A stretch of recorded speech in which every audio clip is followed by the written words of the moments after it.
শীতের সবজির দাম কমে এলেও অস্বস্তি বাড়াচ্ছে চাল ও মুরগির দাম। রাজধানীর কারওয়ান বাজারে ব্রয়লার মুরগি 200 থেকে 210 আর সোনালী মুরগি বিক্রি হচ্ছে 340 থেকে 350 টাকা। আর কেজিতে 8 টাকা পর্যন্ত বাড়তি চালের দাম। আগের মতোই আছে বোতলজাত সয়াবিন তেলের সংকট। বাজারে ক্রেতা বিক্রেতার বাকবিতণ্ডা, কারণ চালের দামের ঊর্ধ্বগতি। গত 2 সপ্তাহে কেজিতে দাম বেড়েছে 8 টাকা পর্যন্ত।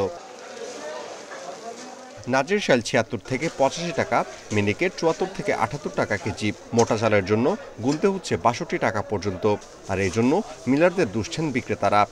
গত 10 দিন থেকে মিনিকেটটা আকাশছোঁয়া বেড়ে গেছে, যা পার কেজিতে প্রায় 6 থেকে 8 টাকা পার কেজিতে বেড়ে গেছে। আর 2800 বেড়ে গেছে আজকে 2-3 দিন ধরে, পার কেজিতে 1 থেকে 2 টাকা। চালের মতো আরও বেশি ঊর্ধ্বগতি, মানে যেটা কিছুদিন আগেও আমরা 75 টাকা করে নিয়েছি সেটা এখন 80 টাকা। সিন্ডিকেট হয়ে যেখান থেকে এখানে আসতেছে, টোটাল জিনিসটাকে মনিটরিংয়ের মধ্যে রাখা উচিত। তাহলে সেক্ষেত্রে দেখা যাচ্ছে যে প্রত্যেকটা ক্ষেত্রে যদি মনিটরিং থাকে, তাহলে আমার মনে হয় এই জিনিসটা থেকে আমরা মুক্তি পাবো।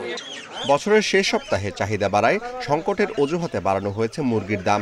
ব্রয়লার 200 থেকে 210 টাকা, আর সোনালী মুরগির দাম কেজিতে গুনতে হচ্ছে 340 থেকে 350 টাকা। 31st নাইট উপলক্ষে সব জিনিস চাহিদা বেশি, যেহেতু সব জায়গায় অনুষ্ঠান হইতেছে, সব জায়গায় পার্টি হইতেছে, আবার বছরের শেষ উপলক্ষে সব জায়গায় এগুলো চলতেছে, এই জন্য এটার দাম একটু বেশি হয়েছে। 1 কেজি ব্রয়লার যদি 210 টাকা দেখেন, আপনি ওটা 700 গ্রামের বেশি টিকবে না।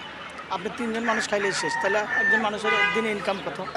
এদিকে এখনও কাটেনি বোতলজাত সয়াবিনের সংকট। তবে কমতির দিকে শীতকালীন সবজির দাম। ফুলকপি বাঁধাকপি 30 টাকায়, টমেটোর কেজি 60 থেকে 70 টাকা, আর 1 কেজি গাজর মিলছে 50 টাকায়। Amirul Islam, independent news, Dhaka.